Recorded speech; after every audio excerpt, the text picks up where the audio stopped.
राहुल गांधी औकात है तो जवाब दे देना। तुमसे मैं पूछता हूँ, तक 70 साल में तुमने किसको दिया? कौन है वह? देश को पूछना चाहिए और जानना चाहिए।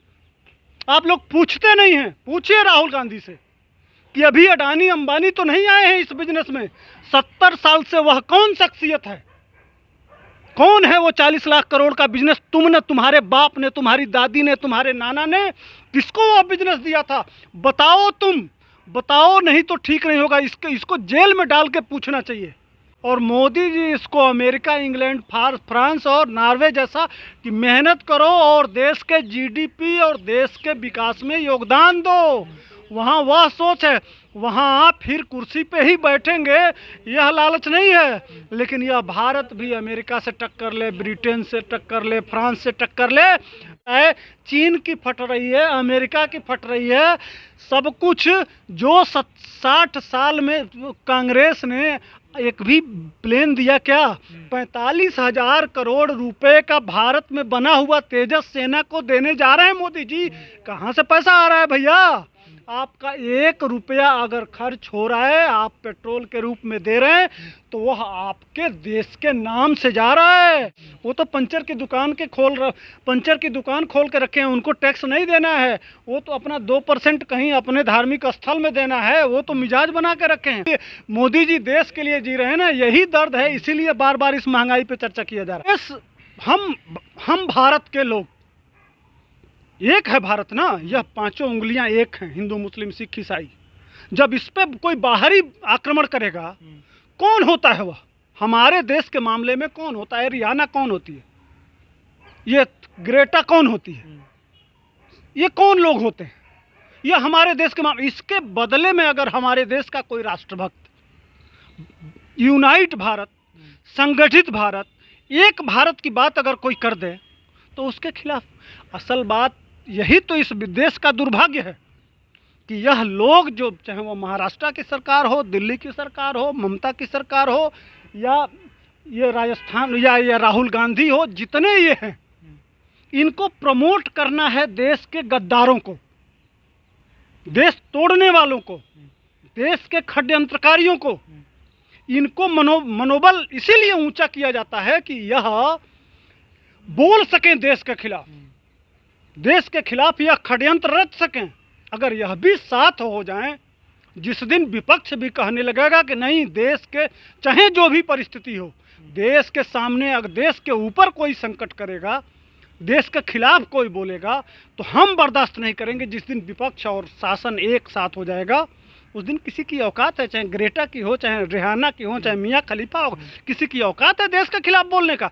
लेकिन यहाँ तो विपक्ष, अभी गिरफ्तारी हुई नहीं कि पता नहीं वो कौन, दिशा रवि कोई है, दिशा रवि, अभी गिरफ्तारी हुई नहीं कि ट्वीट निकल गया।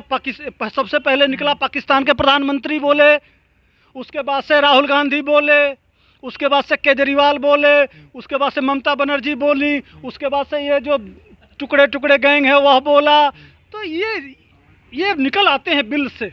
जो देश के खिलाफ पाकिस्तान जो बोलेगा, चाइना से जो आवाज़ आएगी, देश के खिलाफ जितने बोलने वाले हैं, जो वह बोलेंगे, त्यों यह कुकुरमुत्ते बाहर निकलेंगे। इसलिए कि यही तो एजेंट हैं उनके, इनका मकसद ही यही है। उन्हीं के पैदा किए हुए एक षड्यंत्र है जो सुनियोजित ढंग से भारत में चलाया जा रहा है। आपने देखा होगा, विपक्ष चीख चीख के कह रहा है कि पाकिस्तान, अफगानिस्तान, नेपाल और श्रीलंका से महंगा हिंदुस्तान में पेट्रोल और डीजल के दाम है। क्या कहेंगे? नहीं, यही देश हमारे देश से मिलने के लिए है।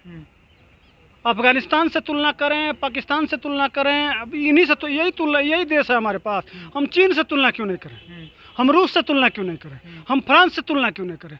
हम अमेरिका से तुलना क्यों नहीं करें? हम Norway, Sweden, Denmark, Holland, Poland, ये जो विकसित देश हैं, कब तक तुम सोचते रहोगे? तुम्हारी औकात या सपेरों का देश इसीलिए कहा जाता था। उससे बाहर निकलो भाई। इन देशों में 100 रुपये से ऊपर है। वो लोग टैक्स देते हैं और सुविधा लेते हैं। वहाँ जाएंगे, चमकती हुई सड़कें हैं, चमकता 24 घंटा बिजली है, सारा सुविधा है सबको। अमेरिका में कितने % लोग उद्योग करते, रोजगार करते हैं? आपके देश में 2% लोग भी अपना धंधा नहीं चलाते हैं। और 68% नौजवान अपना बिजनेस करता है अमेरिका में। आप क्यों नहीं करते हैं भैया?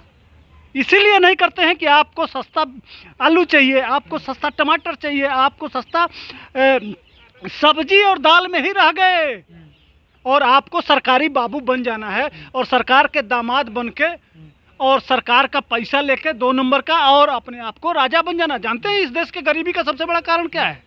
आज कह रहे हैं ना मोदी जी सब कुछ बेच रहे हैं, कहीं रेल बेच रहे हैं, फला बेच रहे हैं। क्यों बेच रहे हैं? असली मजबूरी यहाँ है कि जानते हैं क्या होता है, ये उसी में सड़ के रहने वाले लोग हैं। रेलवे की स्टेशनों पे इतना जगह जगह गंदगी पड़ा होता था, गंध पड़ा होता था, या सूंघते थे। जब तक ये गंदगी नहीं सूंघेंगे ना, अब मोदी जी तो सफाई ला रहे हैं ना। क्या करते हैं, रेलवे में यूनियन बना लेंगे, पेट्रोलियम में यूनियन बना लेंगे, एनटीपीसी में यूनियन बना लेंगे, जितने सरकारी कर्मचारी है यूनियन बना लेंगे और काम नहीं करेंगे। सरकारी दामाद बन के बैठे रहेंगे और जिंदाबाद जिंदाबाद लाल गमछा लाल झंडा ले लिए, जिंदाबाद जिंदाबाद। काम तो करना नहीं है। और वो चाहे वो एयर इंडिया चली जाए घाटे में, सारी कंपनियां घाटे में जाएं, इनको तो सरकार दे रही है ना। हम आप कमा के मेहनत करके टैक्स दे रहे हैं, यह तो हमारे दामाद हैं, देश के दामाद हैं, सरकारी कर्मचारी हो गए। इसलिए वही व्यवस्था चाहते हैं। और मोदी जी इसको अमेरिका, इंग्लैंड, फ्रांस और नॉर्वे जैसा कि मेहनत करो और देश के जीडीपी और देश के विकास में योगदान दो, वहाँ वह सोच है। वहाँ आप फिर कुर्सी पे ही बैठेंगे, यह लालच नहीं है। लेकिन यह भारत भी अमेरिका से टक्कर ले, ब्रिटेन से टक्कर ले, फ्रांस से टक्कर ले, इतना ही यही जीडीपी था, यही पैसा था। लेकिन सेना को इतने सारे हथियार मिलते थे क्या? इतने सारे सैनिकों को इक्विपमेंट मिलते थे क्या? जूता, हेलमेट, उनके सुरक्षा इक्विपमेंट। इस तरह से सेना के पास बड़े बड़े जो हथियार भारत में बनाए जा रहे हैं, रोज टेस्टिंग हो रहा है। चीन की फट रही है, अमेरिका की फट रही है, सब कुछ। जो 60 साल में कांग्रेस ने एक भी प्लेन दिया क्या? 45,000 करोड़ रुपए का भारत में बना हुआ तेजस सेना को देने जा रहे हैं मोदी जी। कहाँ से पैसा आ रहा है भैया? आपका 1 रुपया अगर खर्च हो रहा है, आप पेट्रोल के रूप में दे रहे हैं, तो वह आपके देश के नाम से जा रहा है। और एक और चीज़ है, चूँकि इस देश में 30% लोग जो गरीबी के नीचा से हैं, जो रोहिंग्या और उसके रूप में बैठे हुए हैं, उनको भी तो आप ही को कमा के देना है। आपका जो टैक्स जाएगा उसको उनको कौन खिलाएगा? वो तो पंचर की दुकान खोल के रखे हैं, उनको टैक्स नहीं देना है। वो तो अपना 2% कहीं अपने धार्मिक स्थल में देना है, वो तो मिजाज बना के रखे हैं। आपके पैसे से उनको भी तो जिलाना है।